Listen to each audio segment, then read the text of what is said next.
तुम next shift में आना। Sir please come. हम दोनों next. Success should not go to your head, but to your heart. Denver, the scent of my success.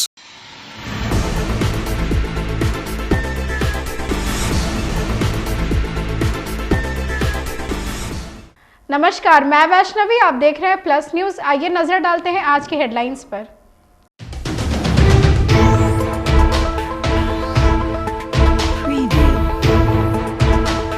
Bihar विधानमंडल का 5 दिवसीय शीतकालीन सत्र शुरू हुआ।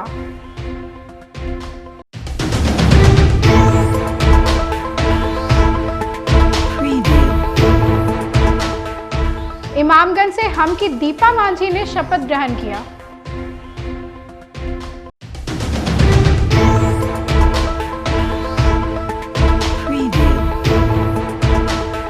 पूर्व उप मुख्यमंत्री तारकेश्वर प्रसाद ने ललन सिंह के बयान पर अपनी प्रतिक्रिया दी है।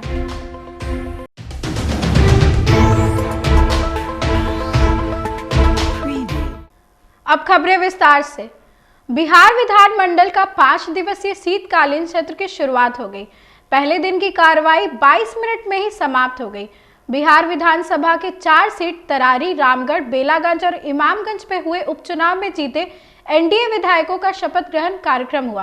रामगढ़ से भाजपा के अशोक सिंह, इमामगंज से हम की दीपा मांझी और बेलागंज से जदयू की मनोरमा देवी ने शपथ ली। वहीं तरारी से निर्वाचित भाजपा के विशाल प्रशांत एक दिन बाद शपथ लेंगे। मैं भारत की प्रभुता और अखंडता अक्षुण्ण रखूंगी तथा जिस पद के मैं ग्रहण करने वाली हूं उसके कर्तव्यों का श्रद्धापूर्वक निर्वहन करूंगी।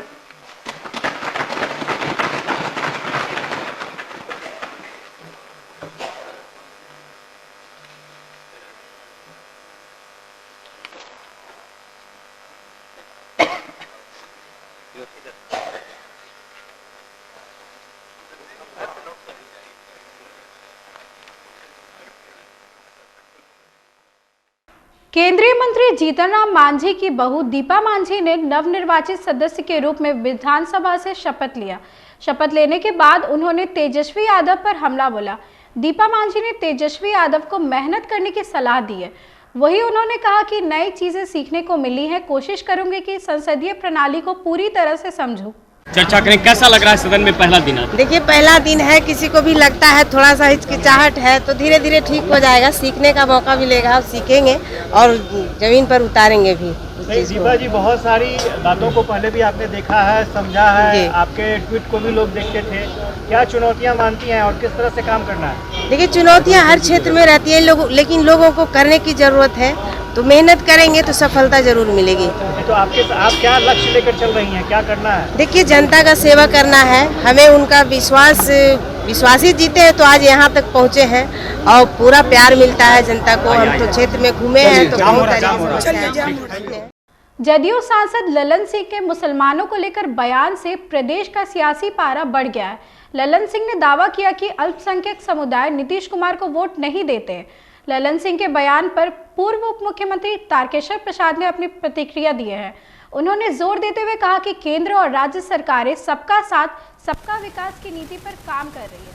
उन्होंने कहा कि दोनों सरकारें हर वर्ग, धर्म और पंथ के लिए कल्याणकारी योजनाएं चला रही हैं। सरकार है जो यशस्वी प्रधानमंत्री नरेंद्र मोदी जी के नेतृत्व में चल रही है और राज्य में एनडीए की हमारी सरकार है जो यशस्वी मुख्यमंत्री श्री नीतीश कुमार जी के नेतृत्व में चल रही है। दोनों सरकारें समाज के सभी वर्गों, सभी धर्मों और सभी पंथों के लिए काम करती है और हमारी जितनी भी लोक कल्याणकारी योजनाएं हैं उन तक पहुंचाने का काम हमारी सरकार ने किया है। और खास करके जो अल्पसंख्यक समाज है उसके लिए विशेष तौर पर अलग अलग कई प्रकार की योजनाएं हैं। इसलिए उनके बयान को हमारी सरकार के योजनाओं का और या समाज हमारी सरकार का जो दृष्टि है, जो विजन है, उसको जोड़कर देखने की आवश्यकता नहीं है। कोई विशेष परिस्थिति में कुछ बातें कही होंगी व्यक्तिगत तौर पर, लेकिन सबका साथ सबका विश्वास और की अवधारणा को लेकर हमारी सरकार राज्य में और केंद्र में चल रही है। वोट मिलता है उनका, आपको लगता है? नहीं, देखिए, वोट तो अब किनका मिलता है किनका नहीं मिलता है ये गोपनीय होता है, लेकिन वोट किस तबके का मिलता है हमारे लिए वो मायने नहीं है। हमारे लिए मायने है कि हमारे राज्य के जो नागरिक हैं या देश के नागरिक हैं उनके विकास के प्रति हमारी सरकार की प्रतिबद्धता रही है और वो प्रतिबद्धता आगे भी जारी रहेगी। राजद विधायक भाई वीरेंद्र ने ललन सिंह के बयान पर पलटवार किया है। उन्होंने कहा कि ललन सिंह के इस बयान से नुकसान हो चुका है। मुसलमान भी समझ चुके हैं कि वह वोट भी देते हैं और लोग कहते हैं कि वोट नहीं देते। उन्होंने कहा कि सबके वोट सबके सहयोग से सरकार बनी है। अब सवाल है कि कौन किसको वोट देता है। जिसके दिल में जिसका जगह रहता है उसी को ना वोट मिलेगा। अब जिसके दिल में जगह ही नहीं है वो कहां से देगा वोट। जो वोट उनको मिलता रहा है वो मिलता रहा है। मुस्लिम के वोट मिलता है, जिसको मुसलमान चाहता है उसको देता है। लेकिन कह रहे हैं कि सीएम नीतीश कुमार मुसलमान के लिए काम करते हैं। इस बार लोग मुसलमानों ने वोट दिया भाई बहन जी। करेगा क्या, वो नुकसान हो गया। मुसलमान भी समझते हैं कि हम देते भी हैं और लोग कहते हैं कि हमको नहीं देते। काम किनारे थे ललन सिंह। लोगों के लिए काम किया। अच्छा, आज सरकार है तो किसके वोट से है सरकार? सबका सहयोग मिला है तभी ना सरकार बनी है। उपचुनाव के नतीजे को किस तरीके से देखते हैं सर? विपक्ष में क्यों है आप लोग पक्ष में? ये उपचुनाव था, सरकार लड़ती है, उपचुनाव सरकार का होता है, इसलिए सरकार के पक्ष में गया। भाजपा प्रदेश अध्यक्ष दिलीप जायसवाल ने मॉनसून सत्र के बाद बिहार के विकास को लेकर अपना बयान दिया है। उन्होंने कहा कि मैंने बिहार के विकास के लिए आह्वान किया है। जितने भी पक्ष विपक्ष के लोग हैं बड़ा दिल करके बिहार के विकास के लिए एक साथ आए। मैंने सभी दलों से अनुरोध किया है कि एक प्लेटफॉर्म पर आकर बिहार के विकास की चिंता करें।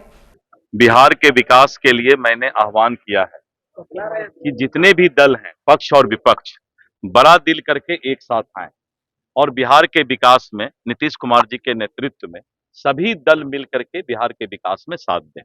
क्योंकि बिहार अगर विकसित होगा, बिहार खुशहाल होगा, तभी राजनीतिक दुकानदारी चल सकता है। और राजनीतिक दुकानदारी सिर्फ करते रहें, आपस में लड़ते रहें, तो शायद ये माहौल विकसित बिहार के लिए अच्छा नहीं होगा। इसलिए मैंने सभी दल से अनुरोध किया है कि विकास के मामले में एक प्लेटफॉर्म पर आकर के और सभी लोग जो है बिहार के विकास की चिंता करें। मैंने इसलिए तो कहा है कि आप आ जाइए, सभी सेफ रहेंगे, चिंता नहीं करेंगे। भ्रष्टाचार का खत्म हो जाएगा। वो मंत्रालय हम तेजस्वी जी को दे देंगे कि भ्रष्टाचार वाला वो किस तरह डील करेंगे। ये मैं आपको आश्वस्त करता हूं कि कंबाइंड गवर्नमेंट अगर बिहार में बने तो वो विभाग उनके पास रहेगा। लेकिन दिलीप जी आप कहें कि नीतीश कुमार के साथ सब कोई आ जाए। देखिए नीतीश कुमार जी, मैं बोल रहा हूं नीतीश कुमार जी के नेतृत्व में विकसित बिहार का सपना पूरा करने के लिए सभी दल को एक प्लेटफॉर्म पर आना चाहिए। मैं स्पष्ट बोलता हूं, अब इस लाइन को खींचने की आवश्यकता नहीं। एक सवाल और। कांग्रेस विधायक दल के नेता शकील अहमद खान ने ललन सिंह पर हमला बोला है। उन्होंने ललन सिंह को तोता कैरेक्टर का व्यक्ति बताया है। उन्होंने कहा कि इस तरह के बयान से वह खुद को और छोटा कर रहे हैं। ललन सिंह इधर बोलो तो बोलना शुरू हो जाएंगे। तो तोता कैरेक्टर के लोगों के साथ क्या आप और हम इस पे सुनते हैं? वो एक्सरे लेके खड़े रहते हैं कौन कहाँ किसको वोट देता है। ये तो बड़ी अजीब बात है डेमोक्रेसी में कि कौन कहाँ किसको वोट दे रहा वो रहते हैं क्या? तो इस तरह के बयान से वो खुद को छोटे थे ही और छोटे कर रहे हैं। ये उपचुनाव में सर प्रशांत किशोर का फैक्टर काम नहीं आया। हम किसी फैक्टर की बात नहीं करते। कांग्रेस पार्टी और हम लोग महागठबंधन बहुत ही मुस्तैदी के साथ अपना चुनाव लड़ते हैं। हार भी होती है और जीत भी होती है। केंद्रीय मंत्री ललन सिंह के बयान पर भाजपा प्रवक्ता प्रभाकर मिश्रा ने अपनी प्रतिक्रिया दी है। उन्होंने कहा कि ललन सिंह ने क्या गलत कहा है। हालांकि मुस्लिम वोटों की धारा बदल गई है। मुसलमान में राष्ट्रभक्ति की अवधारणा घर कर गई है। वह समझ गए हैं कि राजद और कांग्रेस उन्हें वोट बैंक की तरह इस्तेमाल करते हैं, लेकिन उनके लिए कुछ नहीं करते हैं। उन्होंने कहा कि ललन सिंह के विचार को संपूर्ण एनडीए का विचार कहना उचित नहीं होगा। माननीय ललन सिंह जी ने क्या गलत कहा? हालांकि अब मुस्लिम वोटों की धारा बदल रही है, राजद का M/2 समीकरण टूट रहा है, राष्ट्रभक्ति की अवधारणा मुसलमानों में घर कर रही है। यह वर्ग समझने लगा है कि राजद और कांग्रेस उसे अपने वोट बैंक की तरह इस्तेमाल करते हैं, लेकिन उनके लिए कुछ करते नहीं। माननीय सीएम नीतीश कुमार जी ने मुसलमानों के लिए अपने सुशासन में जो कुछ किया वह जग जाहिर है। इसलिए तो मत भिन्नता मुसलमानों में थी वह दूर होती जा रही है। ललन जी के विचार अपने हो सकते हैं, इसे संपूर्ण एनडीए की विचारधारा मानना उचित नहीं होगा। केंद्रीय मंत्री ललन सिंह के बयान पर भाजपा प्रवक्ता अरविंद सिंह ने अपनी प्रतिक्रिया दी है। उन्होंने उनके बयान का समर्थन करते हुए कहा कि ललन सिंह ने ठीक कहा है। अल्पसंख्यक के लिए जितना मुख्यमंत्री नीतीश कुमार ने विकास करने का काम किया है उतना किसी ने नहीं किया। फिर भी वो जदयू और एनडीए के साथ नहीं जुड़ते हैं। यदि वो एनडीए के साथ जुड़े तो उनका विकास होगा। केंद्रीय मंत्री और मुंगेर के सांसद आदरणीय ललन सिंह जी ने जो कहा है वो ठीक ही कहा है कि अल्पसंख्यकों के लिए जितना माननीय मुख्यमंत्री जी ने विकास करने का काम किया है, उनके ख्याल करने का काम किया है, स्वास्थ्य, शिक्षा, रोजगार की चिंता की है, उतना कोई नहीं किया है। और फिर भी वो एनडीए को वोट नहीं करते हैं, जदयू से नहीं जुड़ते हैं, भाजपा से नहीं जुड़ते हैं। जितना एनडीए के सरकार ने अल्पसंख्यकों के लिए काम किया है, उनके विकास के लिए काम किया है, उनके शिक्षा, स्वास्थ्य और तरक्की के लिए काम किया है, उसके बाद वो नहीं जुड़ते हैं एनडीए के साथ। वो उनके साथ जुड़ते हैं जो उनको वोट के रूप में इस्तेमाल करते हैं और उनको लड़ाने का, बहकाने का काम करते हैं, जो उनको अशिक्षित करने का काम किया, उनके साथ जुड़े रहे। लेकिन अगर वो एनडीए के साथ जुड़ते तो और उनका विकास होता। माननीय मुख्यमंत्री जी सबका साथ और सबका विकास करने वाले हैं, वो अल्पसंख्यकों का कल्याण उन्होंने। अडानी की गिरफ्तारी की मांग को लेकर पूर्वी चंपारण जिला के कांग्रेस कमेटी के द्वारा विरोध प्रदर्शन किया गया। इस विरोध प्रदर्शन में कांग्रेस के कार्यकर्ताओं ने बैनर पोस्टर लेकर जेपीसी से जांच करने और अडानी की गिरफ्तारी की मांग को दोहराया है। वहीं जिला कांग्रेस के अध्यक्ष गप्पू राय ने कहा कि लगातार कांग्रेस अडानी के मामले पर विरोध प्रदर्शन कर रही है, लेकिन केंद्र की सरकार कार्रवाई की बजाय उनका बचाव कर रही है।